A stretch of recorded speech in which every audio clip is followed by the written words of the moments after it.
Bakit niyo kailangan gawin yon? Hindi na dapat kayo gumanti para sa akin. Pero dapat lamang sa kanila yon. Ayoko sa mga ganoong tao. At higit sa lahat, inaapi ka nila. Kaya hayaan mo nang gawin ko ito para sa iyo, mahal kong apo. Taon 2003. Pangasinan. Isang pamilya ang tahimik na naninirahan sa isang baryo katabi ng ilog. Ang panganay na anak ng mag-asawang Roberto at Lucinda na si Maika ay lumaking mahinhin at may mabuting kalooban. Gayunpaman, tila hindi sapat ang pagiging mabuti nito upang magkaroon ng kaibigan. Bagamat mula pagkabata ay mahinhin ang dalagang si Maika, wala pa itong nagiging kaibigan. Malamang ay dahil sa kanyang itsura. Hindi naman sa matatawag siyang pangit, ngunit sadyang hindi lang talaga kaaya-ayang tingnan ang kanyang muka. Puno ng pekas ang balat ng kanyang muka at medyo litaw pa ang dalawang ngipin sa gitna. Dahil sa kanyang itsura, naging tampulan siya ng pangungutya ng kanyang mga kaedaran. Isama na rin ang ilan sa mga matatanda na sadyang mapanlait katulad ng iba. Magkagayunpaman, mahal na mahal siya ng kanyang pamilya. Nariyan palagi ang mga ito sa kanyang tabi at pinararamdam na wala siyang kakulangan, lalo na ang kanyang bunsong kapatid na si Chris. Napakaganda talaga ng ate ko. Walang tatalo sa'yo, ate. Wala ka mong tatalo sa kapangitan ko. Maganda ka, ate. Para sa akin at para kina itay at inay, ikaw ang pinakamaganda sa lahat. Naku, ng bola ka pa. Ang kulit mo talaga, ano? Teka, nasan nga pala sila itay? Pumunta pa sila sa bukid, ate. Ang sabi, mamaya pa raw sila makakauwi, kaya ikaw na lang daw po magluto ng hapunan natin. Sarapan mo, ate, ha? Ganon? Sige, pero sandali. Wala na tayong pansahog, eh. Ano naman ang lulutuin ko? Wala na tayong sibuyas, bawang, tsaka asin. Ate naman, pwede ka naman bumili, di ba? Ano? Ayoko nga lumabas dyan. Mamaya pagtawanan na naman nila ako, eh. Ikaw na lang kasi. Ate, kailangan ko pang tapusin tong mga assignment ko, eh. Saka, para namang hindi ka na nasanay sa kanila. Ayaw mo nun, para kang artista na pinagtitinginan ng lahat. Sanay na naman ako, pero... Ay, sige na nga, ako na. Dito ka lang, ha. Huwag kang aalis. Mamaya, kung saan-saan ka na naman pupunta. Lumabas si Maika at gaya ng inaasahan, naging tampulan na naman siya ng masasama at mapanglait na tingin. Payuko na lamang siya na dumiretso ng lakad at hindi na pinansin ang mga yon. Pagkarating sa may tindahan ay agad na siyang bumili. Bakit naman ikaw ang bumibili rito, Maika? Wala ba riyan ang mga magulang mo? Nasa bukid pa po, eh. Bakit po? Sa susunod kung wala sila, yung kapatid mo na lang ang pabili mo rito, ha? Tingnan mo naman ang tingin sa'yo ng mga tao. Baka mamaya ay malugi pa ako dahil sa'yo. Wala nang bibili rito. Pasensya na po kayo. O siya, kunin mo na yung mga pinabili mo at umalis ka na. Huwag ka na ulit bibili rito, ha? Opo. Nang makauwi ay agad nang nagluto ang dalaga upang sa pagdating ng kanyang mga magulang ay may makakain na sila. Isang araw, pauwi na si Maika galing eskwela nang harangin siya ng dalawang lalaki. Kaklase niya ang mga yon na lagi siyang pinagdidiskitahan. Tila wala nang nakikita ang mga yon na maaaring asarin maliban sa kanya. Uy, tingnan mo nga naman. Nandito pala tong anak ng maligno na to. Hinihintay mo ba kami, ha? Saan ang punta mo? Paraanin niyo ako. Kailangan ko nang umuwi. Teka lang. May pera ka ba dyan? Pahingi naman kami, oh. Wala. Tigilan niyo nga ako. Akmang aalis na si Maika nang hawakan siya sa braso ng isang lalaki na si Paulo.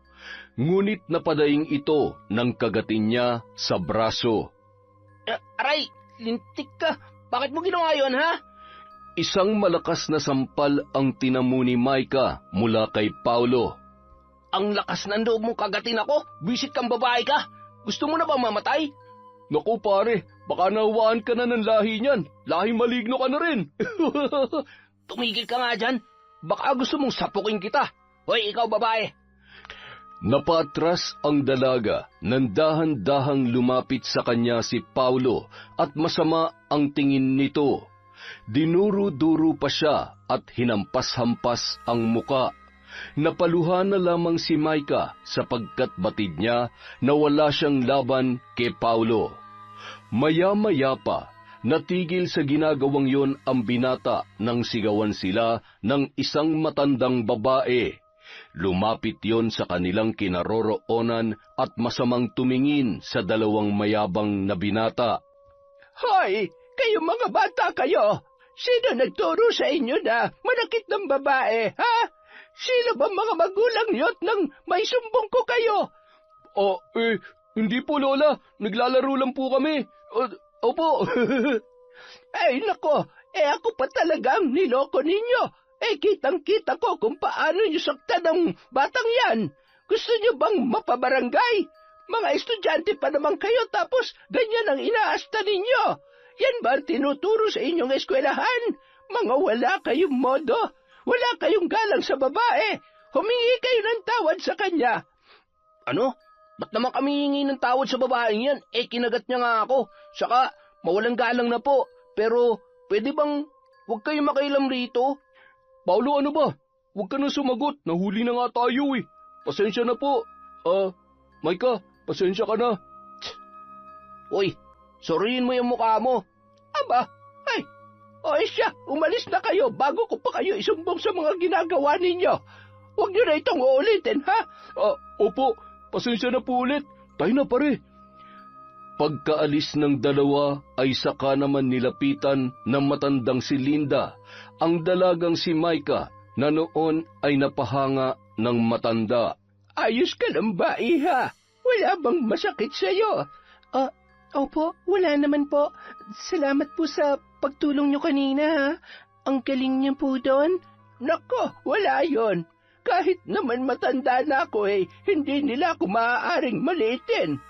Ako nga pala si Linda.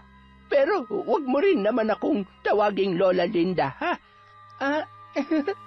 Ang bait niyo naman po. Hindi po ba kayo, kung ano man yan hindi. Hindi ako gaya nila na mga mapanghusga, kaya huwag ka nang mailang sa akin. Salamat po talaga, pero kailangan ko na pong umuwi. Sana po magkita ulit tayo.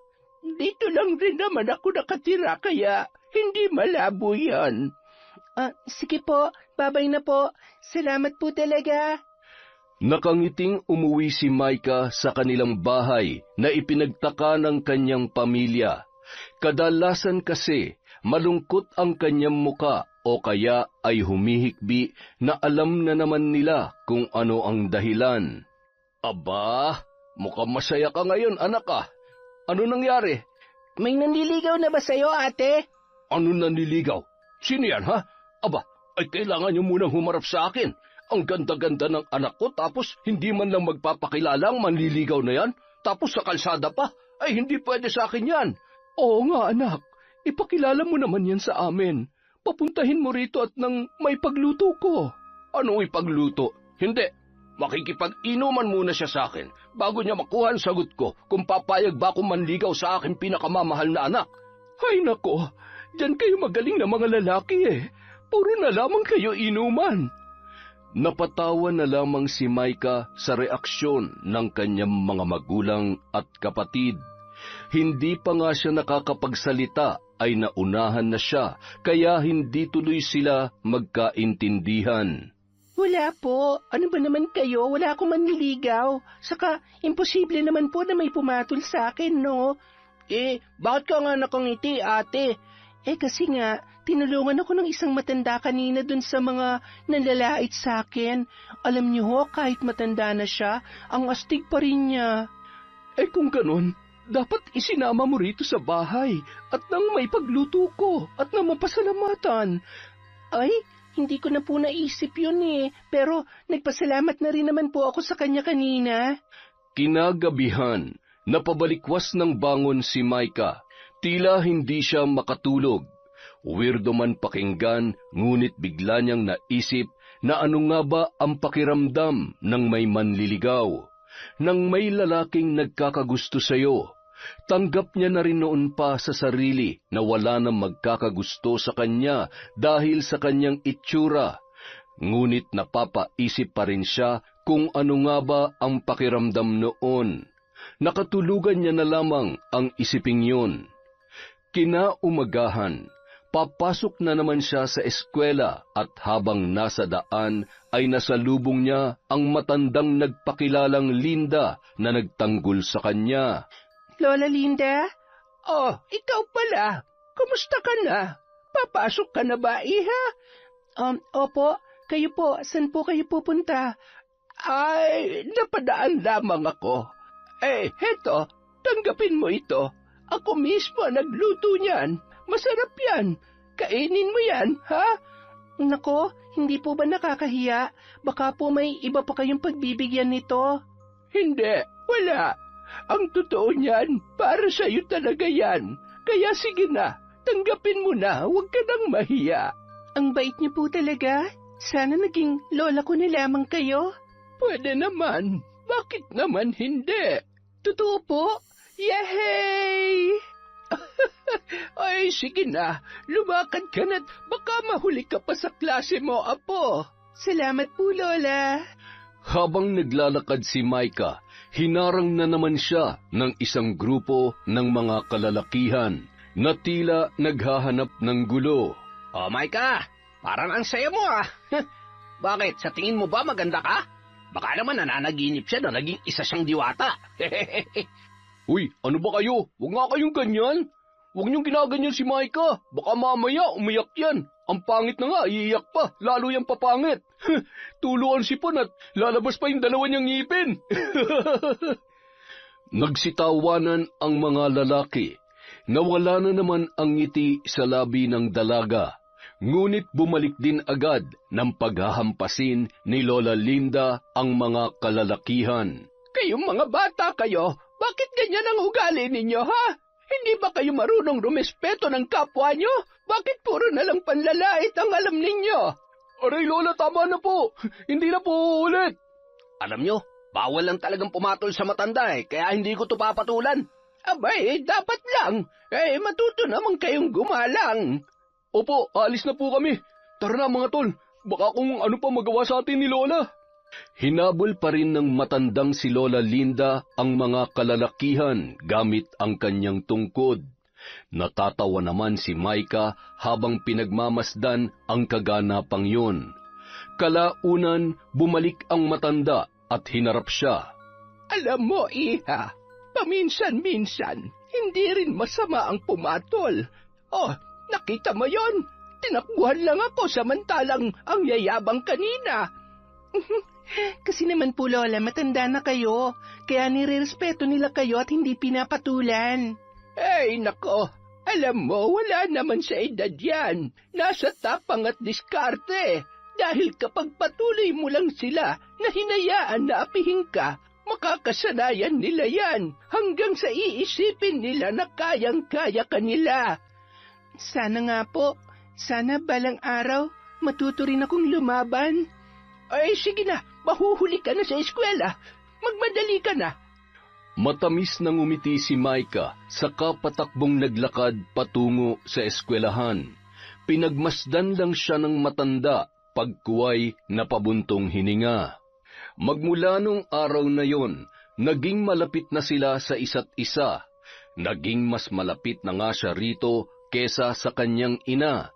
Tinuturing siyang apo ng matanda at lola naman ang turing niya doon. Masaya sila at nagkakaunawaan na tila magkadugo.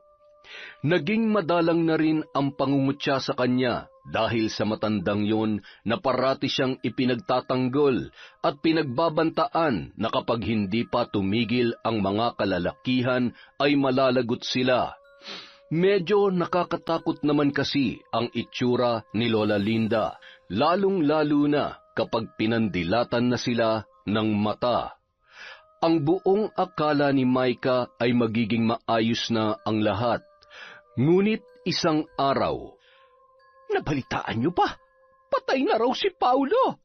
Sinong Paulo? Yung anak ba ni Cora? Oo, siya nga. Natagpuan raw na patay sa kwarto niya. At alam niyo ba kung ano nakita sa katawan niya? Ano? Teka, may pumatay ba sa kanya? Ay parang ganoon na nga. Yung katawan niya ay puno ng mga... Ano nga bang tawag doon? Ay basta, marami siyang pula-pula sa katawan at bumubukol pa. At yung mukha niya, pulang-pula rin at bumakat pa yung mga daliri. Sa tingin ko, siya rin naman ang gumawa nun sa sarili niya. bakit niya naman gagawin yon? Ano, papatay niya yung sarili niya? Ang labo mo naman mag-isip. Pero katakataka yung pagkamatay niya, hindi kaya kinulam siya? Pagkasabi nun ng ginang ay saka naman dumating ang isang babae at nagsisisigaw na tila naghahamon ng away. Marami tuloy ang nakiusyoso sa kanila. Nasaan ang babaeng yon, ha? Ilabas niyo siya! Ano ba? Sandali, sino bang hinahanap mo? Sinong babae ang tinutukoy mo? Sino pa? Di napakapangit na babae rito sa inyo. Ilabas niyo siya! Napakapangit? Sino naman? Alam ko na. Si Micah? Wala akong pakialam kung ano man ang pangalan niya. Basta ipaharap niyo siya sa akin. Nasaan yon, ha? Ilang sandali pa, dumating ang dalawang lalaki habang hawak ang dalagang si Micah na halatang takot sa maaaring mangyari. Harapin mo yan. Yari ka ngayon. Nang makita ng nagwawalang babae si Micah ay mabilis siya nitong nilapitan at sinabunutan. Kinaladkad siya nito patungo sa gitna kung saan nag-uumpukan ang mga taga-baryo. Sinampal, sinabunutan, sinipa at kung ano-ano pa ang ginawang pananakit nito sa kanya. Wala namang pakialam ang mga nakapalibot. Ang ilan ay naaawa, ngunit mas lamang ang natutuwa. Tama na po, nasasaktan na ako. Aray, ano po ba ang ginawa ko? Ang kapal ng mukha mo! Ikaw ang pumatay sa anak ko, di ba? Aminin mo! Wala po akong alam sa sinasabi ninyo. Hindi po ako ang pumatay sa kanya. Bakit niyo naman po ito ginagawa sa akin? Sinungaling! May nakapagsabi sa akin na ikaw ang huling binuli ng anak ko at pinagbantaan mo pa siya noon na kapag inulit niya pa yon, magbabayad siya. Hindi niya na inulit pero bakit pinatay mo pa rin siya, ha? Wala kang awa, walang hiya ka, napakasama mo. Hindi po yan totoo. Hindi ko sinabi ang mga yan. Maniwala po kayo sa akin. Pagbabayaran mo ito, babae ka. Umayos ng tayo si Cora na ina ni Paulo at saka humarap sa mga tao. Makinig kayo mabuti. Ang babaeng ito ang pumatay sa anak ko. Ang dahilan ng pagkamatay niya ay barang. At itong babaeng to ang pwede lang gumawa noon. Mambabarang siya. Mamamatay tao. Kaya mag-iingat kayo sa kanya. Kung ako sa inyo, hindi ko na siya gugustuhin makita pa sa lugar na ito. Pagkatapos noon ay agad na ring umalis ang ginang. Nagbulungan ang mga tao at tinitigan na lamang ng masama si Micah. Maya-maya pa, pinagbabato nila ang dalaga ng kung anumang mga bagay na naroroon at sabay-sabay na nagsalita na parang mga bubuyog. Samantala, dumating naman sina Roberto at Lucinda at agad na lumapit sa kanilang anak. Ano ba ang problema ninyo? Bakit niyo binabato ang anak ko? Mambabarang yung anak mo. Binarang niyo yung anak ni Cora na si Paulo. At siguradong ganoon din kayo. Pamilya pala kayo ng mga mambabarang. Kaya pala nakakatakot ang itsura ng anak ninyo. Ano? Anong kalokohan yung sinasabi niyo? Hindi kami mambabarang. Wala kayong ebidensya. Wala kaming pakialam. Ang mabuti pa, umalis na kayo rito. Mga salot kayo. Aba, at bakit kami aalis? Pag-aari niyo ba ang lugar na ito para paalisin kami? Tara na, Lucinda. Hayaan mo na sila. Umuwi na tayo. Ayos ka lang ba, anak? Samantala, pagdating sa bahay... Sabihin mo, Micah, ano pang sinabi ng mga taong yun tungkol sa'yo? Bakit nila sinasabing mambabarang ka? Totoo ba yun? Paano? Nay, hindi po. Hindi po yung totoo. Wala po akong alam sa sinasabi nila. Kung ganun, bakit nila sinasabi yon? Hindi nila iisipin ang bagay na yon kung talagang wala kang alam. Inay naman, naniniwala talaga kayo sa kanila? Tama na yan, Lucinda. Ano ba nangyayari sa'yo? Bakit parang mas pinaniniwalaan mo pa yung mga taong yon kaysa sa sarili mong anak? Tsaka saan naman niya matututunan ng pambabarang? Nagtatanong lamang ako, Roberto.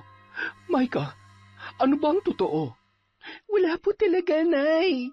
Hindi po akong gumawa noon. Sinong gumawa sa kanya noon, ate? Oo nga, anak. Hindi ba't si Paulo yung palaging nang aasar sa'yo? May kilala ka bang pwedeng gumawa nun sa kanya? Tapos ikaw yung mapagbibintangan? Hindi na nakasagot pa si Micah. Maging siya, hindi niya rin alam kung bakit siya ang itinuturo ng nanay ni Paulo. Ate, di ba lagi kami kasamang matanda? Hindi kaya siyang gumawa nung kay Kuya Paulo? Kasi mukha siyang mambabarang lalo na kapag nilakayan niya yung mata niya. Hindi totoo yan. Hindi mambabarang si Lola Linda. At wala naman siyang dahilan para gawin yon. Hindi ka nakakasiguro dyan. Noon pa man may duda na ako sa matandang yon. Kaya mabuti pa, layuan mo na siya. Ayoko po. Ang bait-bait niya nga po Bahala na kayo kung anong paniniwalaan niyo, basta hindi ko siya lalayuan. Bumalik ka rito, Micah. Ano ba? Tumakbo palabas ng bahay ang dalaga at wala na siyang lingon-lingon pa. Halos wala na siyang marinig sa mga sinasabi ng kanyang mga nakakasalubong. Ngunit batid niya naman kung ano ang mga salitang yon. Sa kakatakbo niya ay dinala siya ng kanyang mga paa sa bahay ng matandang si Lola Linda. Agad siyang pumasok at dinambahan ito ng yakap. Umiyak lang siya ng umiyak hanggang sa huminto na at saka naman nagtanong ang matanda. Ano ba nangyari at tumungo ka rito ng ganyan? Sabihin mo, may nanlait na naman ba sa'yo? Bakit ho ganun sila? Bakit ang bilis nila manghusga kahit wala pa naman silang napapatunayan? Ikwento mo sa akin na nangyari. Makikinig ako. Naalala niyo po ba si Paulo? Yung isa sa mga lalaking nambubuli sa akin? Kung saan rin po tayo una nagkita? Oo. Bakit? Natatandaan ko pa naman yung lalaking yon. Ano pang mayroon sa kanya? Patay na po kasi siya. Ang sabi, parang daw po ang dahilan ng pagkamatay niya at ako po ang pinagbibintangan nilang gumawa sa kanya noon. Hindi ko po alam kung bakit ako pero wala po talaga akong alam. Kahit po ang inay parang mas pinaniniwalaan niya pa yung mga taong yun kaysa sa akin. Napabuntong hininga na lamang ang matanda at hidaplos ang buhok ni Micah. Naaawa siya sa sitwasyon nito. Hindi niya akalain na ganoon ang mangyayari. Huwag ka mag-alala. Kahit na anong mangyari, nandito lamang ako parati sa tabi mo. Naniniwala ako sa iyo dahil alam kong hindi mo magagawa yon. Kaya ang mabuti pa'y tumahan ka na riyan. Salamat po, Lola Linda. Buti pa kayo, hindi nagdadalawang isip na paniwalaan ako. Doon na muna nagpalipas ng gabi si Micah. Hindi na muna siya umuwi. Ayaw niya pa munang makausap ang kanyang pamilya, lalo na ang kanyang ina, na inaamin niya na medyo nagdaramdam siya. Makalipas ang 2 araw, nabalitaan na naman nilang maging si Ben na matalik na kaibigan ng namatay na si Paulo ay pumanaw na rin.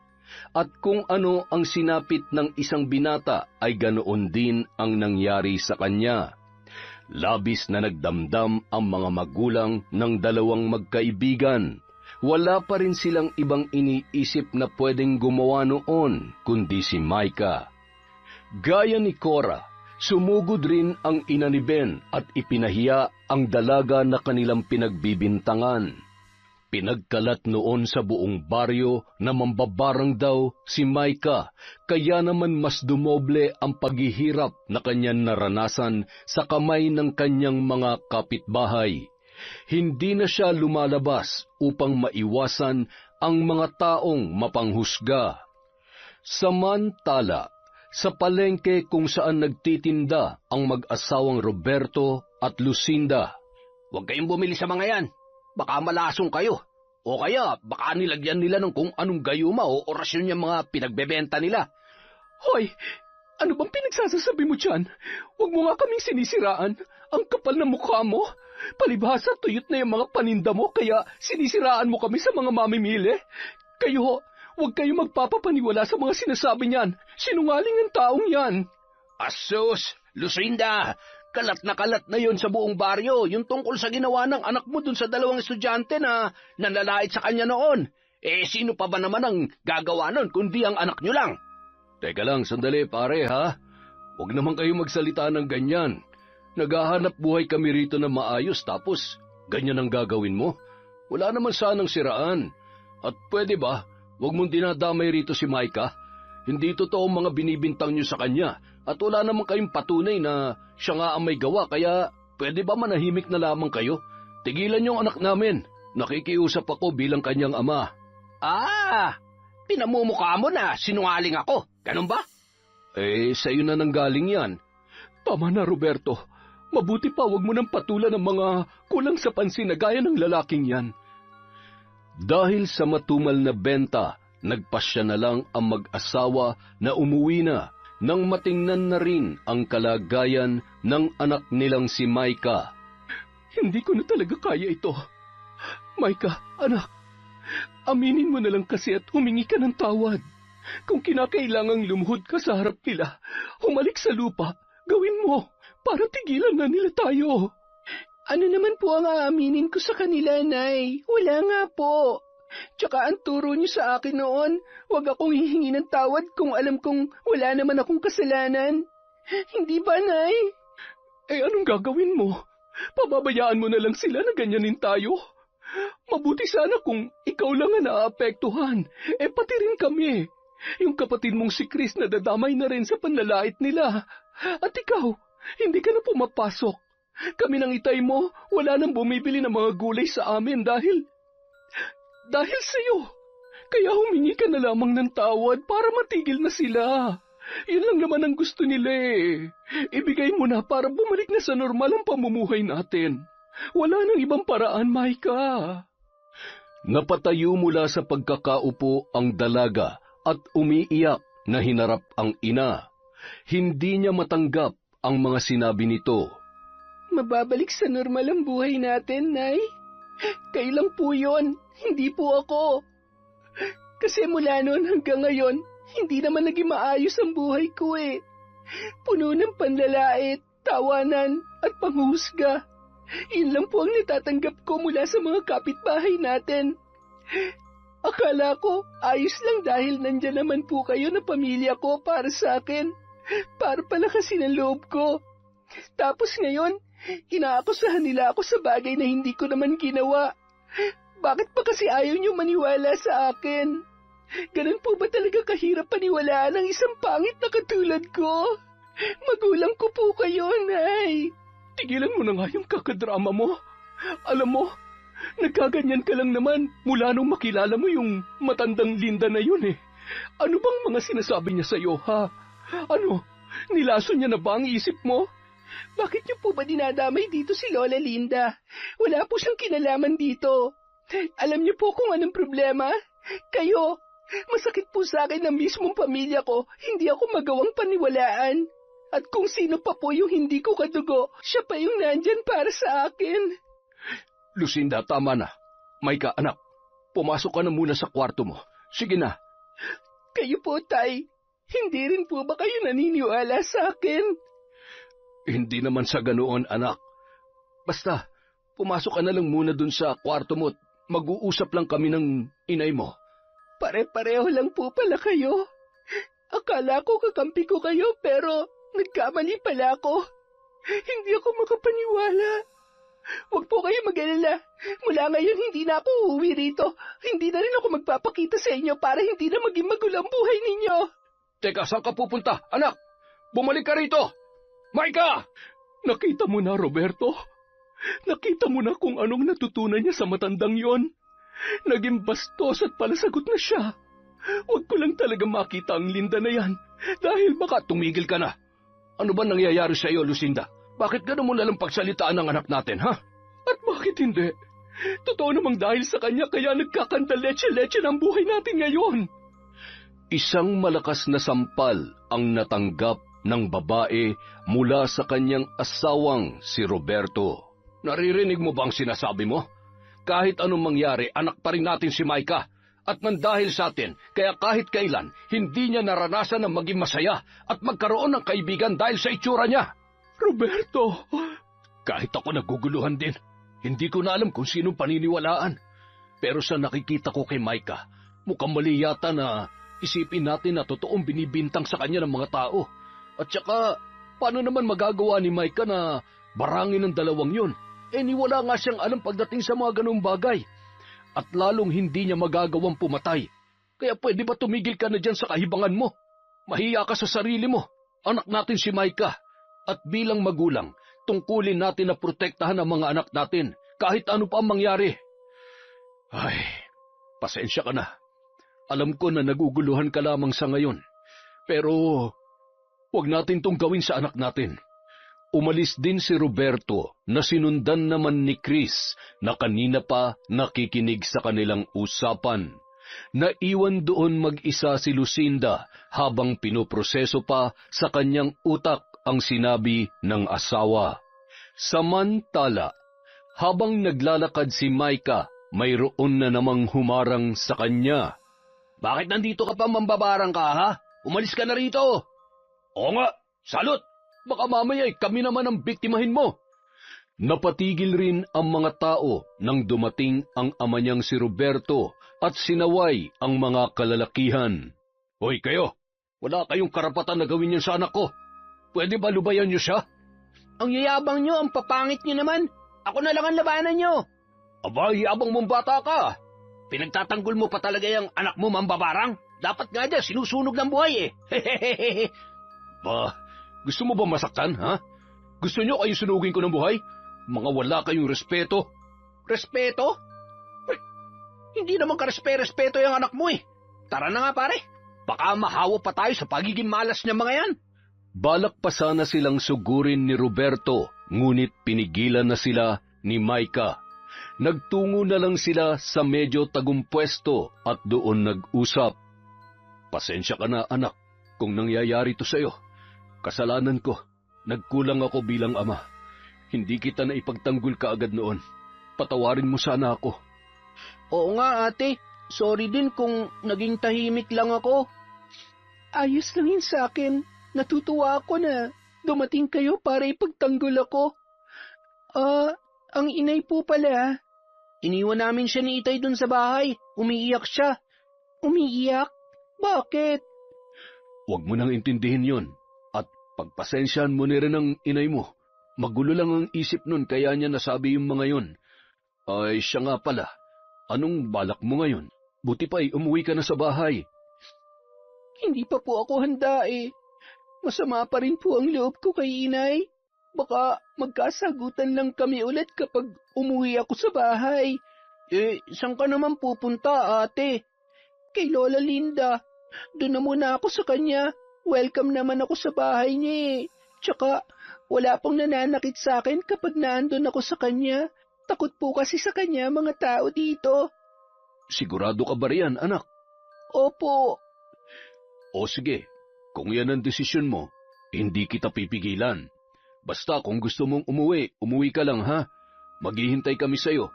Tsaka, huwag ka na munang masyadong lalabas. Gagawa rin ako ng paraan para malinis ang pangalan mo sa mga taga-baryo natin. Patutunayan ko sa kanila na wala kang ginagawang masama. Salamat po, Itay. Kahit papaano gumaan po ang loob ko. Akala ko pati kayo, hindi ko rin kakampi. Kakampi mo ko, anak. Kahit na anong mangyari. Babay ate kong pangit. Ikaw talaga kahit kailan. Sige na po, umuwi na po kayo, Tay. Mahal kita, ate kong maganda. Napahabol pa ng yakap si Chris sa kanyang ate bago ito sumunod sa kanyang ama. Tinanaw na lang ni Micah ang kanyang tatay at kapatid habang papalayong naglalakad matapos paganin ang kanyang loob. Ngunit mas naging masaya sana siya kung kasama nila ang kanyang ina. Naging maayos naman ang pananatili ni Micah sa puder ng kanyang lola Linda. Tinatrato siya nito ng maayos at pinuprotektahan na rin laban sa mga taong mapanghusga. Lola, matanong ko lang po, may alam po ba kayo sa pambabarang? Kung ano man yon o paano yon ginagawa? Bakit naman bigla ka yatang naging interesado sa ganyan? Ano, naiisip mo bang maghiganti sa mga tao na nang aapi sa'yo? Hindi naman po. Kayo talaga, Lola. Natanong ko lang po kasi syempre yun po ang dahilan kung bakit para akong kriminal na nagtatago ngayon. Kaya gusto ko lang pong malaman. Alam ko, biro lamang yon.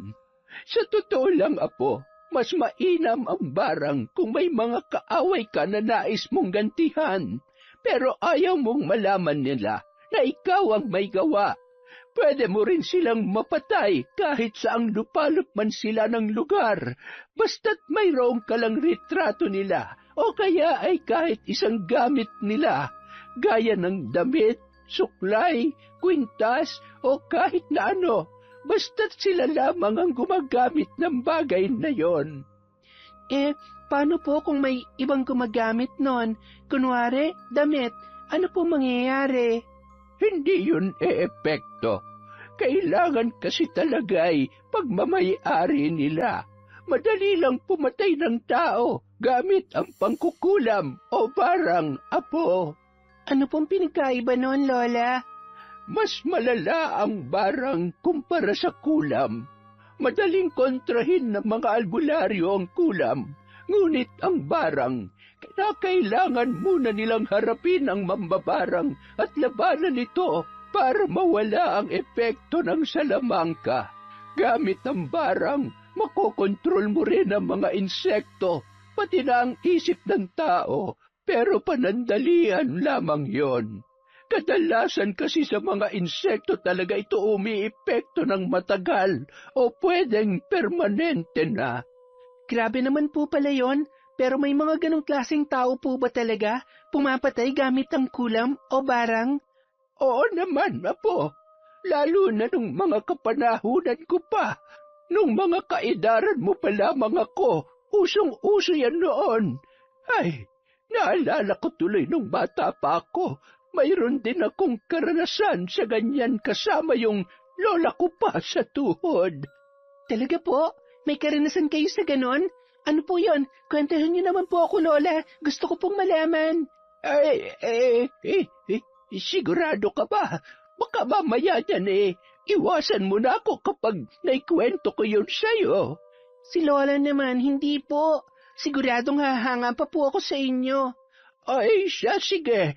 Alam mo kasi, noong bata pa ako, siguro'y mga 15 anyos pa lamang ako noon. Isinama ko ng lola ko sa tuhod sa bundok para mangahoy. Hanggang sabay nakita kaming isang bahay. Malaki yon at luma na. May isang uwak roon na dumapo sa balikat ko. At dahil takot ako sa uwak, bigla kong hinawakan ng paa at hinagis ko yon. Pinaghampas ko rin ng kahoy hanggang sa mamatay. Ang hindi namin alam, alaga pala yon ng mambabarang na nakatira doon sa malaking bahay. Nagulat pa kami noon ng aking lola nang biglang bumukas ang malaking pintuan at lumabas ang isang matandang babae. Kwento pa ni Lola Linda, naggalit raw ang mambabarang na may alaga sa uwak at tinangka siyang gantihan. Sinubukan naman nilang humingi ng tawad, ngunit labis na nagdamdam ang mambabarang, kaya hindi sila pinakinggan. Dahil doon, nagharap ang lola niya sa tuhod na isa ring mambabarang at ang mambabarang na nakatira sa malaking bahay. Ayon pa sa matanda, Halos hindi siya makapaniwala sa nakikita habang naglalaban at nagtatagisan ng kanya-kanyang orasyon ang dalawang mambabarang. Pero sa huli ay nagkaayos din naman sila at naging magkaibigan pa nga.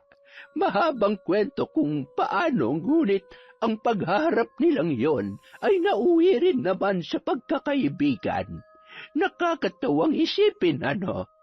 Sino nga ba naman ang mag-aakala na magkakalapit sila sa isa't isa? Samantalang napatay ko yung alaga niyang uwak. Grabe, ang galing naman nun. Para ka na rin palang may kapangyarihan kapag isa kang mangkukulam o mambabarang. Parang gusto ko rin tuloy matuto nun, Lola. Ay nako, alam mo iha, hindi madali ang buhay ng isang may kaalaman pagdating sa mga salamangka. Magulo at maraming magtatangka sa iyo, kaya wag mo nang pangarapin kung nais mo ng tahimik na buhay. Kayo po, Lola, di ba? Mambabarang ang lola ninyo. Ganon din po ba kayo? Tinuruan ka po ba niya? Hindi agad nakasagot ang matanda na tila nag-iisip sa kung ano ang kanyang sasabihin. Kung aaminin ko ba sa iyo ay pagdududahan mo ba ako? Ano pong ibig niyong sabihin na pagdududahan ko kayo, Lola? Ay, wala. Huwag mo nang isipin yon. Mabuti pa'y kumain na lang muna tayo at mukhang napahaba na yata ang kwentuhan natin. Halika na.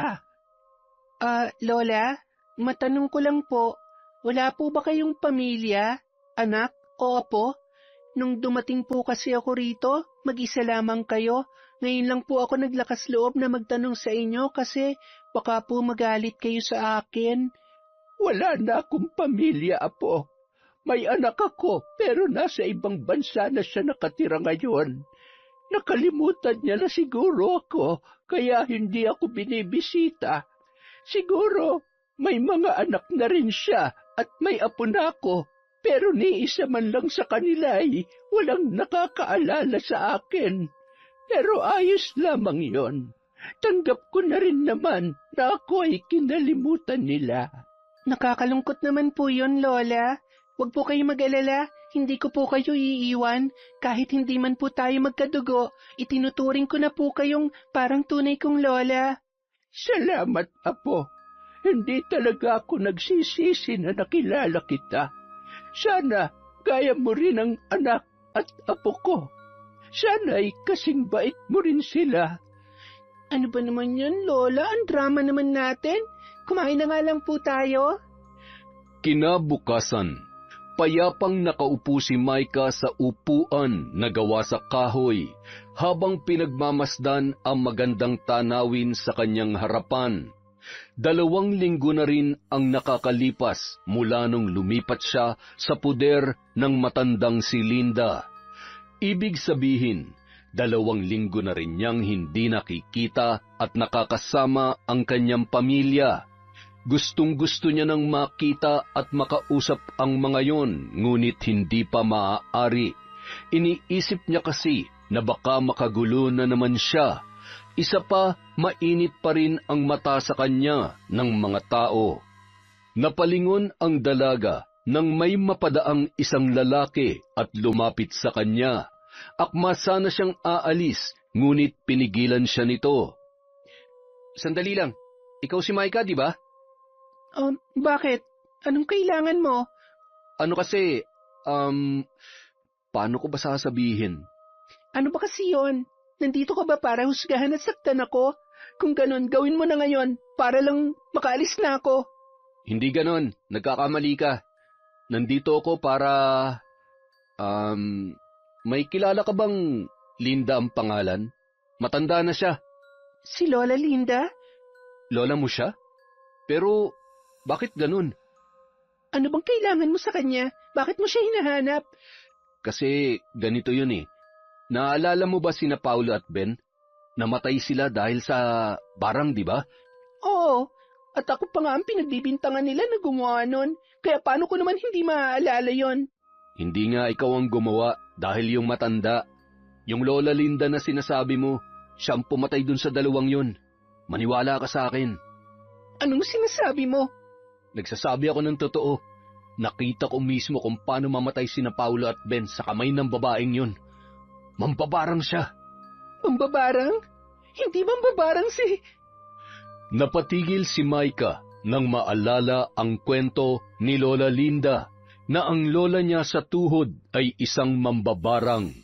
Bigla rin pumasok sa kanyang isip ang mga nakita niya sa isang kwarto sa bahay ng matanda. Ang mga kandilang pula, maliliit na libro, iba't ibang litrato at marami pang iba. Nakita niya ang mga yon nang minsang maglibot-libot siya sa bahay ng matanda. At yung sinabi rin ng Lola Linda niya na kung sakaling malaman niyang mambabarang din ito, ay baka pagdudahan niya. At marami pa siyang naaalala na mga medyo kakaibang kilos ng matanda, lalo na sa tuwing napag-uusapan nila ang tungkol sa pagkamatay ng magkaibigan na sina Paulo at Ben. Ano, napagtanto mo na ba? Mambabarang siya, Micah. Sabihin na nga natin ganoon nga siya. Pero bakit? Bakit ako lumalabas na gumagawa noon? Sinong pinagmulan ng kasinungalingang yon? Huwag mong sabihin na si Lola Linda rin. Hindi niya magagawa sa akin yon. Wala rin akong alam. Ang mabuti pa, siya na lang ang tanungin mo tungkol dyan. Sige na, alis na ako. At kung pwede, huwag mong ipagsasabi na sa akin ang galing ang mga nalaman mo. Pagkaalis ng lalaki, dali-daling tumakbo si Micah papauwi. Nang makarating sa bahay, ay nadatnan niya ang matanda na hinihimay ang malunggay na kanilang lulutuin. Nariyan ka na pala. Halika, tulungan mo ko rito. Lumapit si Micah at sandali siyang pinakatitigan. Sa isip niya, hindi naman siguro magagawa sa kanya ng matandang kaharap na ipahamak siya, lalo pat napalapit na rin sila sa isa't isa. Lola, may gusto po sana akong itanong, at kung pwede po, sagutin niyo sana ng totoo. Ay, sige. Ano ba yon, apo? Hindi po ba sabi niyo, mambabarang ang lola niyo noon, at tinanong po kita kung ganun din kayo, pero hindi niyo po sinagot. Ano po bang totoo, Lola? Tinuruan niya rin ako noon, kaya oo, may alam ako sa mga ganoong bagay. Bakit mo nga pala naitanong yan? Kung ganon, kayo rin po bang dahilan ng pagkamatay ni na Paulo at Ben? Kayo po bang nambarang sa kanila? Napahinto sa paghihimay ang matanda. Sa paraan pa lang na yon ay tila alam na ni Micah ang magiging sagot nito. Paano kung ako nga? Iiwanan mo na ba ako, Micah? Gusto ko po munang malaman kung bakit. At bakit ako ang sinisisi nila gayong wala naman akong kinalaman doon? Kayo rin po ba nagpakalat ng tungkol sa balitang yon? Kung sakali pong kayo, bakit niyo po nagawa sa akin yon? Huminahon ka muna, apo. Magpapaliwanag ako. Oo, ako ang gumawa sa bagay na sayo nila ibinibintang. Pero maniwala ka sa akin, hindi ako nagpapakalat na ikaw ang may kagagawa noon. Nung araw na pinuntahan ko yung Paulo sa bahay nila, mag-isa lamang siya noon, kaya malaya kong nagawa ang plano ko. Pagkatapos noon ay iniwan ko na lamang siya. Nagulat na lang din ako na isang araw napalitaan kong sa'yo isinisisi ang lahat hanggang sa napag-alaman ko na ang nagpapakalat noon ay yung kaibigan niyang si Ben. Nakita niya pala akong ngunit hindi ko lang maintindihan kung bakit ikaw ang sinabi niyang gumawa. Ginantihan ko rin siya. Dinala ko sa gubat at doon ipinaranas ko kung ano ang naranasan ng kaibigan niya. Ang sabi niya pa noon, may isang lalaki pa raw na nakakaalam ng tungkol sa ginawa ko. Ngunit hindi ko na nalaman kung sino yon. Pero bakit ginawa niyo pa rin po yon? Hindi naman na nila ako sinasaktan mula nung takutin niyo sila eh. Mali ka. May masama silang binabalak sa'yo. Naghahanap lang sila ng magandang pagkakataon para magawa ang kanilang plano. At yon ang hindi ko hahayaang mangyari. Ayokong may mangyaring masama sa iyo dahil apo kita. Ikaw na lamang ang itinuturing kong pamilya, kaya gagawin ko ang lahat para maprotektahan ka. Paano niyo naman po nalaman ang binabalak nila? Dahil isa akong mambabarang at marami akong paraan para malaman ang mga bagay-bagay. Kaya nga ginawa kong lahat upang mapagaan ang loob mo. Kung hindi dahil sa akin, hindi mo mararanasan ang mga paghihirap mo ngayon. Patawarin mo ako, Apo, pero ang lahat ng yon ay ginawa ko para lamang sa iyo. Sa ikabubuti mo, maniwala ka sa akin. Hindi ko po alam, Lola. Napaupo na lamang ang dalaga at napasabunot sa kanyang buhok. Naguguluhan. Hindi niya alam kung ano ang paniniwalaan. Samantala, sa tapat ng tindahan, may 3 tambay na lalaki ang nag-iinuman at nagkukwentuhan hanggang sa napag-usapan ng mga ito si Micah. Nasaan na kaya yung babaeng yun, no? Ilang araw na rin yung hindi nagpapakita dito eh. Bakit mo ba naman kasi hinahanap yung pangit na yun? Mabuti nga wala na yun dito para mawala na ang malas. Pero sayang, no? Wala na tuloy tayong masar. Wala nang iiyak at yuyuko sa tuwing nakakasalubong tayo. Iba ka talaga, pre. Baka naman namimiss mo lang. Tarantado. Sa pagkukwentuhan ng 3 ay nagulat na lang ang mga ito nang may tumamang bato sa mismong plato ng kanilang pulutan. Sabay-sabay silang napalingon sa gumawa noon. Ang batang si Chris, isa-isa silang tumayo at hinarap ito. Anong problema mo, bata, ha? Gusto mo ba masaktan? Tigilan niyo ng ate ko. Huwag niyo siyang pag-usapan at pagtawanan. At bakit, ha? Sino ka ba sa akala mo? Porke kapatid ka niya? Sabi mo, nasaan yung magaling mong ate, ha? Ay, mali pala. Yung mambabarang mong ate.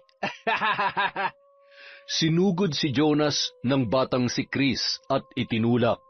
Napaatras naman ng kaunti ang binata. Aba, pare, mukhang hinahamon kaya ata ng batang yan, ah. Ano, papatulan mo ba? Kawawa ka naman, bata. Mali ka ng binangga. Kung ako sa'yo, tumakbo ka na at magsumbong sa ate mong mambabarang. Sabing hindi mambabarang ang ate ko eh. Bakit ba ayaw niyo siyang tigilan? Ang bait-bait ng ate ko para gawin niyo yun sa kanya. Ako na lang ang harapin niyo. Lalabanan ko kayo. Nagtawanan ang 3 magkakaibigan. Isang lalaki naman ang napadaan at napailing na lamang dahil sa kaganapang yon. Tama na yan. Bata lang yan. Huwag niyo nang patulan. Ay, bata.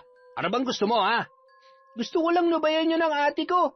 Ako na nakikiusap sa inyo. Eh, paano kung ayaw namin? Ay, nako. Ang kukulit talaga nitong mga ito, oo. Baka uwi na nga lamang. Ako ang harapin niyo. Hindi ako natatakot sa inyo. Kahit magsama-sama pa kayong 3, hindi ko kayo urungan. Ah, ganon, ha? Tinatakot mo ba kami, bata? Ang tapang mo, bata. Seryoso ka ba? Lumapit si Jonas kay Chris at tinulak ang bata. At nang si Chris naman ang gaganti ay nailagan lang ito ng binata, kaya halos masubsob sa damuhan ang kapatid ni Micah. Sumunod naman si Christian na hinawakan ang buhok ni Chris at hinila yon pagkatapos ay sinampal-sampal. Ganoon din ang ginawa ni Mio. Nanlalaban naman si Chris, ngunit sadyang hindi pa sapat ang kanyang lakas para labanan ang 3 mayayabang na binata. Hoy! Tigilan nyo na nga yan! Maawa naman kayo sa bata, tama na! Pati ba naman bata ipapatulan ninyo? Huwag nga kayong makialam dito, manang. Intindihin nyo na lang ang sarili nyo, huwag kami. At saka, bakit ba? Eh siya naman ang una naghamon, kaya pinatulan namin. Pagapang na lang na kumilos si Chris dahil sa sakit ng kanyang katawan, hanggang sa makarating siya sa isang kanal na medyo may kalaliman. Paano ba yan? Wala ka na mapupuntahan. Nasaan ng yabang mo ngayon, bata, ha? Ano pang hinihintay mo? Tumalong ka na. At nang hindi na gumagalaw si Chris, na nag-aalangan rin sa kung ano ang gagawin, Unti-unti siyang nilapitan ni Jonas. Ano, nagsisisi ka na ba sa paghamon sa amin, ha? At walang patumpik-tumpik na tinulak nito si Chris sa ilalim ng kanal. Nagsigawan ang mga taong nakakita na nagbigay alarma sa tatlo. Lintik ka naman, pre, o bakit mo tinulak? Paano kung mamatay yun? Bahala siya sa buhay niya. Tsaka, ba't niyo ako pinigilan? Baka makulong pa tayo nito sa ginawa mo. Tara na, umalis na lang tayo. Pero, paano yung bata? Hayaan nyo na yan, may tutulong din naman dyan. Tayo na! Nang makaalis ang tatlong kalalakihan, naglapitan na ang mga taong naroroon. Diyos ko, ang bata! Tawagin niyo mga magulang niya, bilisan niyo! Kayo, magtulong-tulong kayo na maiangat siya rito, bilisan niyo! Ay, Diyos ko! Bakit hindi niyo man lamang kasi pinigilan ng tatlong yon?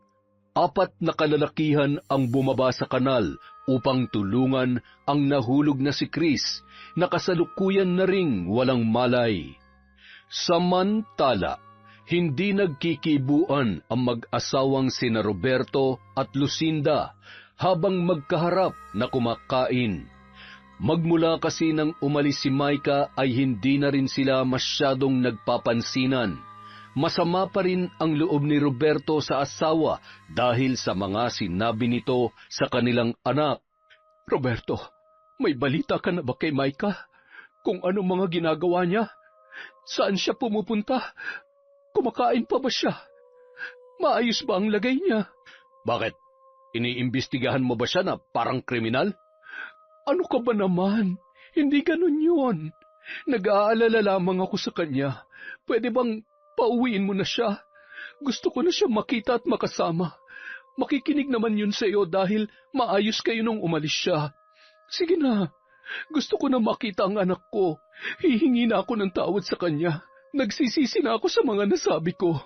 Gulong-gulo lamang ako nung panahon na yun, kaya hindi ko na alam kung anong pinaggagawa ko. Alam mo, mabuti pa hayaan na lang muna natin siya. Tutal, ang sabi niya ay babalik siya kapag maayos ng lahat. At maayos na ba? Hindi pa naman, di ba? Kaya mas mabuti na rin na doon na lang muna siya. Kung tutuusin, kasalanan mo naman kung bakit siya umalis at mas pinilim makasama yung Lola Linda niya kesa sa atin. Kaya nga pauwiin mo na siya at nang makahingi na ako ng... Sunod-sunod na sigaw mula sa labas ang nagpatigil sa usapan ng mag-asawa. Nagkatinginan muna sila bago tumayo si Roberto para buksan ang pintuan. Ano yun? Bakit ka nagsisisigaw dyan? Iyon pong anak niyo si Chris. Napaaway po. Ano? Nasaan siya? Ano nangyari? Sumunod na lamang kayo sa akin. Bilisan niyo! Patakbo nilang sinundan ang naturang lalaki. Pagkarating doon ay halos mawalan ng ulirat si Lucinda sa nakitang kalagayan ng anak. Nakahandusay ito sa lupa at walang malay. May mga pasa ang muka at basang-basa ang damit. Diyos ko! Chris! Agad na nilapitan ni Lucinda ang bunsong anak at niyugyug yon. Ano nangyari? Sino may gawa nito sa anak ko, ha? Nakipag-away siya sa mga tambay rito dahil pinagtatanggol niya ang ate niya hanggang sa nahulog siya sa kanal at nawala na malay. Sino yung mga tambay na yon? Umalis na sila nung pagkahulog ni Chris eh. Wala man lamang kayong ginawa. Hinayaan niyo lang na bugbugin siya ng mga tambay? Pati ba naman yung bata, hindi niyo palalampasin? Ganyan na ba talaga kayo kasama? Wala kayong sinasanto. Tila ibang Roberto na ang kanilang nakikita ngayon dahil sa pagwawala nito. Hindi kasi niya matanggap na ang bata niyang anak ay pagtutulong-tulungan ng mga nakatatandang kalalakihan. Napaatras tuloy ang mga taong naroroon dahil sa takot sa nagwawalang si Roberto. Kapag may nangyaring masama sa anak ko, malalagot kayong lahat sa akin. Tayo na, Lucinda. Dinala ng mag-asawa si Chris sa ospital upang maipagamot at sa awa ng may kapal, naging maayos naman ang kalagayan ng bata, bagamat medyo nabagok ang kanyang ulo. 3 araw bago sila nakauwi ng bahay at nakalabas ng hospital si Chris. Sigurado ka bang ayos na ang pakiramdam mo, anak? Sabihin mo lamang kung hindi pa at babalik tayo sa ospital. Ayos na po ako, itay. At saka, ayoko rin po doon. Nakakabagot. Mas gusto ko po na dito na lamang sa bahay. Bakit mo naman kasi naisipan na gawin yon? Ang bata-bata mo pa'y nakikipag-away ka na. Tingnan mo nga yan nangyari sa'yo. Diyos ko, alam mo ba kung gaano kami nag-alala ng itay mo nang maabutan ka namin at makitang walang malay? Ang akala namin ay, Diyos ko, hindi bali na nga. Ang mahalaga ay ayos ka na ngayon. Pasensya na po kung nag-alala pa kayo. Gusto ko lang naman po talaga na... Oo na, alam na namin yon. Gusto mo lang ipagtanggol ang ate mo. Pero, wag naman sa ganung paraan, anak. Mapapahamak ka sa ginagawa mo eh. Pasensya na po talaga kayo. Basta, ipangako mong hindi na mauulit yon, ha? At saka, sigurado naman na hindi rin gugustuhin ng ate mo na gawin mo yon para sa kanya. O siya, tama na. Nandito na tayo sa bahay. Pumasok na tayo. Pagkapasok ay ganoon na lamang ang tuwa nila nang makita na naghihintay si Micah sa kanilang pagdating. Ate? Mabilis siyang lumapit sa kanyang kapatid at niyakap yun. Micah, anak, anong ibig sabihin nito? Babalik ka na ba rito sa atin? Ano pong nangyari kay Chris? Bakit parang nanghihina siya? O ano yung nasa ulo mo? Bakit may ganyan ka? Hindi mo pa ba alam, anak? Ang alin po? Nakipag-away siya sa mga tambay sa labas dahil pinagtatanggol ka niya hanggang sa... Ewan ko ba, hindi namin alam. Ang sabi ng mga tagalabas nahulog raw pero ang sabi naman ni Chris ay tinulak siya ng mga nakaaway niya. Pero mabuti na nga lang at wala nangyaring masama sa kanya kasi kung mayroon ay hindi ko alam kung anong magagawa ko sa kanila. Chris naman, bakit mo ginawa yon? Ang liit-liit mo tapos nakikipag-away ka sa malalaki. Kasi ate, hindi ka pa rin nila tinitigilan eh. Ang sabi pa nila, sana ikaw na lang raw ang namatay at malas ka daw po. Pero ayos na ako ngayon ate, huwag mo na akong alalahanin. Ang mahalaga, umuwi ka na dito sa amin. Hindi ko mapapalampas to. Ang bata-bata mo pa para gawin nila yan sa'yo. Matatanda na sila pero pumapatol sila sa bata. Teka anak, huminahon ka. Anong gagawin mo? Gaganti po ako sa kanila. Chris, sabihin mo sa akin, sino yung mga nakaaway mo ha? At sinong tumulak sa'yo? Ate, wag na. Hindi na kailangan. Kapag hindi mo sinabi sa akin kung sino-sino sila, hindi na talaga ako uuwi rito. Hindi mo na ako makikita. Gusto mo ba yon? Wala nang nagawa pa ang kanyang kapatid kundi sabihin ang totoo. Ayon sa kanya, 3 raw ang mga lalaking yon, sina Jonas, Christian at Mio. Pagkasabi noon ni Chris ay hindi na nagpatumpik-tumpik pa ang dalaga at agad na umalis. Nilampasan lamang niya ang kanyang inang si Lucinda na parang hindi nakita. Samantala, pagdating sa bahay ni Lola Linda, Lola, kailangan ko po ang tulong niyo. Basta para sa'yo, mahal ko nga po. Gusto ko pong kumante. Gagantihan ko yung mga taong nanakit sa kapatid ko. Mga wala silang awa, hindi na sila nakontento sa pang-aapi sa akin. Pati kapatid ko, sinaktan na nila. Kaya kailangan ko po ang tulong niyo, Lola. Gawin mo po ang lahat para magdusa sila. Wala na akong pakialam kahit mamatay pa sila. Sinundan ng dalaga ang matanda patungo sa isang silid upang kunin ang mga kagamitan sa pambabarang. Nagkaayos naman silang dalawa matapos malaman ni Micah ang katotohanan. Inamin niyang nagdamdam siya, ngunit naisip at napagtanto niya rin na ang lahat ng iyon ay para lang din sa kanya. Nais lang siyang protektahan ng matanda, kaya wala siyang makitang dahilan para magalit dito. Sigurado ka na ba sa gusto mong mangyari, Apo? Baka mamaya ay nabibigla ka lamang at pagsisihan mo ito. Alam ko naman na mabuti ang iyong kalooban at ang binabalak mong gawin ay para lamang sa matitigasang loob. Wala na po akong pakialam, Lola.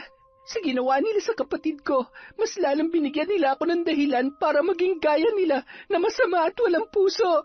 Kung yan talagang gusto mo at hindi na kita mapipigilan, sige, tutulungan kita at gagawin natin ang lahat para sila'y mapagbayad.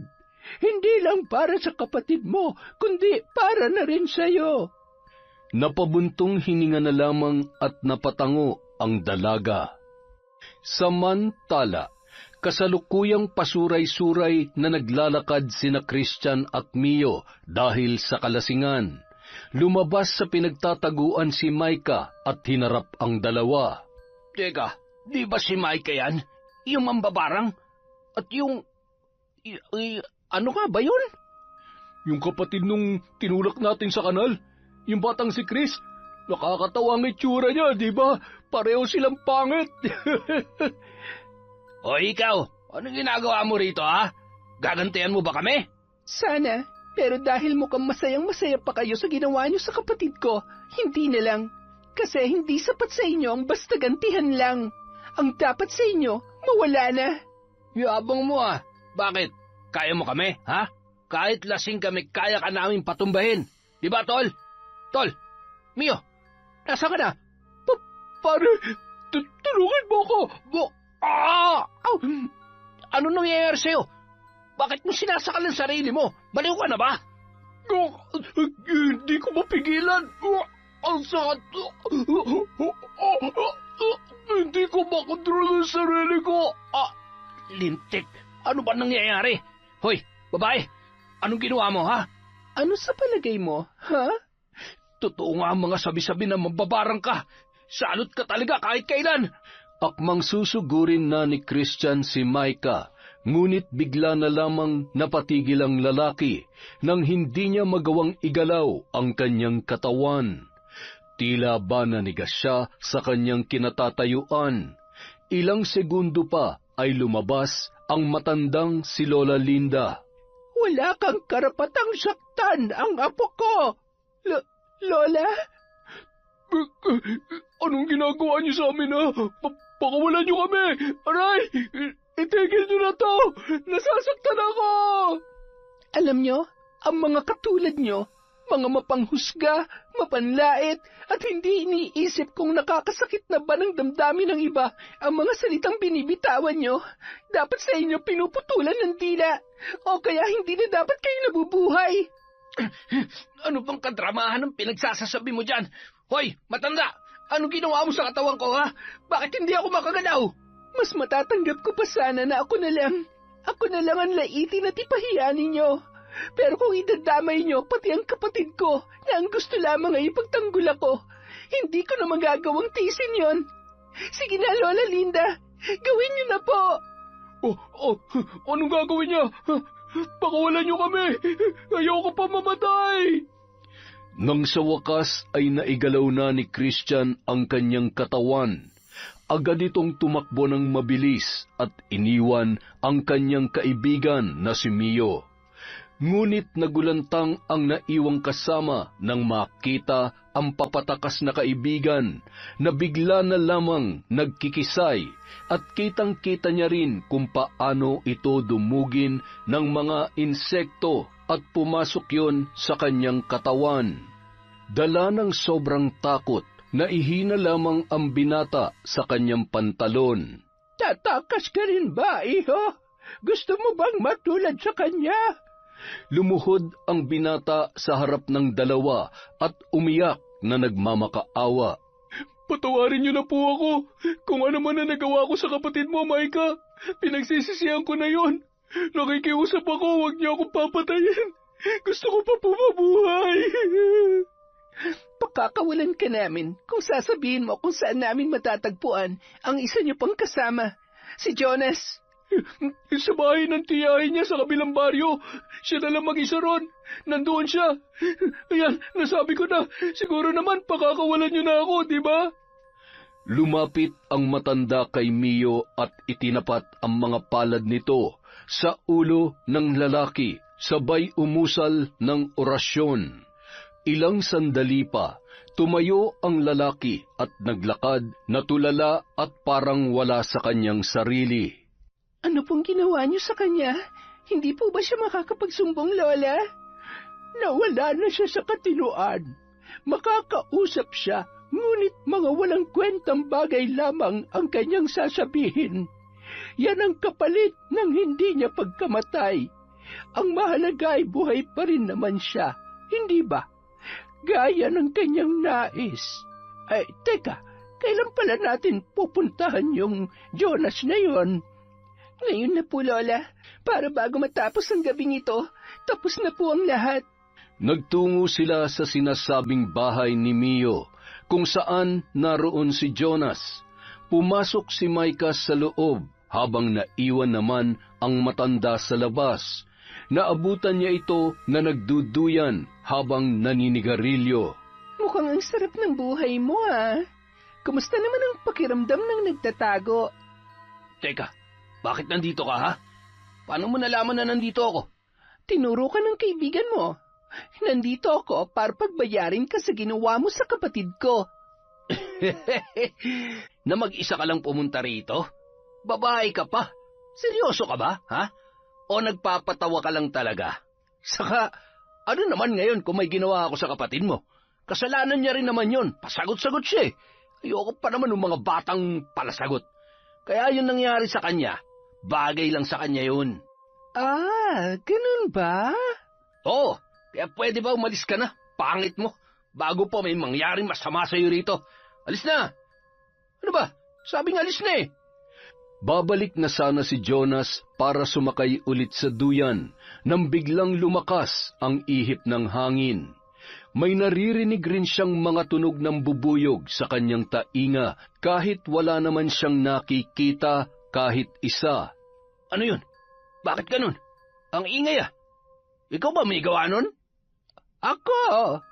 Napaatras si Jonas nang biglang lumabas si Lola Linda sa may bandang likuran ni Micah. Anong kalokohan to, ha? Anong klaseng nilalang kayo? Paano nyo nagagawa yan?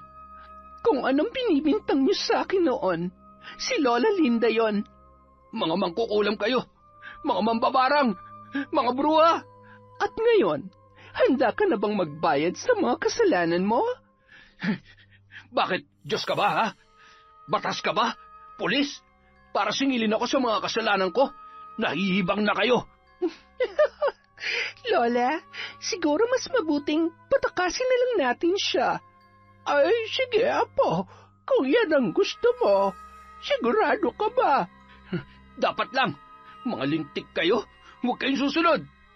Lakad-takbo ang ginawa ni Jonas para makalayo sa bahay na yon. Pero ang kanyang ipinagtataka ay kanina pa siya pabalik-balik sa kanyang mga dinaraanan. Ngunit tumakbo lamang siya ng tumakbo. Nanghihina na rin siya sa hindi maipaliwanag na dahilan. At kung kanina ay tunog ng bubuyog lamang ang kanyang naririnig, ngayon ay tila ba iba't ibang uri na ng insekto. Sumasakit na rin ang kanyang ulo at maging ang tiyan niya, kaya't hindi na siya makakilos ng maayos. Dumating sina Micah at Lola Linda, masusing pinapanood si Jonas habang siya ay naghihirap. Anong ginawa niyo sa akin? Papatayin niyo ba ako? Ha? Pwede ka namang magmakaawa na hindi namin gawin yon. Baka sakaling magbago pa ang isip namin. Makaawain mo yung mukha mo. Matigas talaga siya, Lola. Alin kaya sa nangyari sa dalawa niyang kaibigan ang pwede nating gawin sa kanya? Sina Christian at Mio? Anong ginawa niyo sa kanila? Ha? Si Christian ay namatay habang sinusubukang tumakas. Si Mio naman, sabihin na lang natin na baliw na siya, pero buhay pa. Mga demonyo kayo! Mamatay na kayo! Gusto ko lang ulitin at iparinig sa iyo ang sinabi ko dun sa dalawa mong kaibigan. Hindi na bali na ako ang saktan at ipahiya nyo. Pero wag nyo lang idadamay ang pamilya ko, lalong-lalo ng kapatid ko. Pagkatapos noon, nag-usal na ng orasyon si Lola Linda, at napahiyaw sa sakit si Jonas habang siya ay namimilipit. Maya-maya pa nawalan yon ng malay. Pagkalipas ng ilang sandali ay tila wala sa sarili itong bumangon at naglakad patungo sa kung saan. Saan po siya pupunta, Lola? Maghintay ka lamang, Apo. Nakarating sila malapit sa bangin at mula sa pinakagilid noon ay doon huminto ang lalaki. Nahulaan na agad ni Micah kung ano ang mangyayari. May gusto ka ba munang sabihin bago ka tumalon dyan? Pwede rin namang humingi ka na lang ng tawad. Hindi ko pinagsisisihan ang ginawa ko sa kapatid mo. Lalo na ngayon na nalaman kong totoo na mambabarang ka. Bigla na lamang pinagsasampal ng dalaga ang binata. Hindi naman ito makalaban dahil nasa ilalim siya ng kapangyarihan ng matanda. Ayan, sapat na siguro mga sampal na yan. Ano pang hinihintay mo? Tumalon ka na! Pilit mang labanan ng lalaki ang kanyang sarili o ang mga paa na huwag humakbang, ngunit hindi niya yon magawa. Ilang sandali pa ay tumalon na nga siya sa mataas na bangin. Pagkatapos nun, napabuga na lamang ng hangin ang dalaga at nagsimulang humikbi. Nilapitan siya ng matanda at inalo. Ayos lamang yan, Apo. Ganyan talaga ang pakiramdam sa una. Masasanay ka rin. Gusto ko na pong umuwi, Lola. Gusto ko nang makasama ang pamilya ko. Ay, sige. Uuwi na tayo. Ang mabuti pa ay tumahan ka na. Kinabukasan, umuwi sila at ikinuwento ni Micah ang lahat. Napakrus na lamang ang nanay niyang si Lucinda dahil sa kanyang mga narinig. Nakakalungkot man isipin na kailangan mo pang gawin yon, pero kung tutuusin maging ako rin ay gugustuhin rin yung mangyari sa kanila. Ate, pasensya na po. Dahil sa akin, kaya niyo nagawa yun. Kung hindi lang sana ako nakipag-away. Ano ka ba, Bunso? Wala kang kasalanan. Huwag mong isipin yon, ha? At saka, tinapos ko na rin naman ang problema, kaya wala ka nang dapat alalahanin. Anak, pwede ba tayong mag-usap? Lumabas sina Roberto at Chris, kasama ang matanda at naiwan ang mag-ina. Matagal ko na itong gustong sabihin sa'yo. Pasensya ka na. Patawarin mo ko, anak, sa mga nasabi ko sa'yo. Alam ko na maling-mali ako sa mga ginawa ko at pinagsisisihan ko na yon. Tama si Roberto. Ako ang nanay mo kaya dapat ako ang unang nagtatanggol sa'yo. Pero sa ginawa kong yon parang ako pa ang nagtulak sa'yo pababa. Patawarin mo sana ako, Micah, anak. Bigyan mo pa ako ng isa pang pagkakataon para makabawi sa'yo.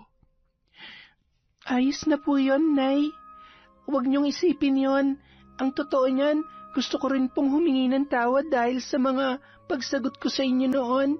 Hindi ko dapat ginawa yon kasi hindi niyo naman po ako pinalaking ganon. Pero ang mahalaga po ngayon, magkakasama na po ulit tayo. Aalis po tayo rito. Lilipat po tayo sa ibang lugar. Talaga, ate? Lilipat tayo ng tirahan? Nagulat ang mag-ina nang biglang sumulpot si Chris na sinundan naman ng dalawa pa. Oo.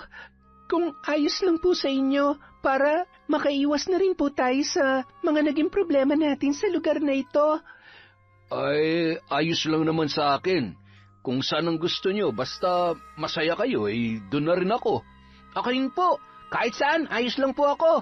Ganon din naman ako. Kayo po, Lola Linda, ayos lang po ba sa inyo na sumama sa amin? Oo nga naman. Mas mabuti pa siguro na sumama na lamang kayo sa amin. Gusto ko rin palang magpasalamat sa inyo, Lola Linda, sa pag-aalaga at pagtingin nyo sa anak namin habang kami ay wala sa tabi niya. Pasensya na rin kung nag-isip ako ng hindi maganda sa inyo. Sana'y mapatawad niyo rin po ako at sana maging parte na rin kayo ng aming pamilya. Oo nga po, para may lola na din po ako. May tatay, may nanay, may ate, at meron pang lola. Ang saya siguro nun. Kaya lola, sige na po, sumama na po kayo sa amin. Ay, sige, kung ano ang makakapagpasaya kay Micah. Kinabukasan, nilisan na nila ang lugar na yon.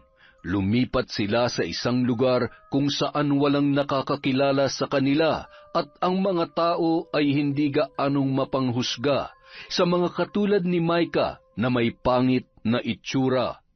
Namuhay sila kasama ang matandang si Lola Linda na itinuring na rin nilang parte ng kanilang pamilya. Mas lalong naibsan ang kalungkutan ni Lola Linda nang makasama ang pamilya ng itinuring niyang apo na si Micah.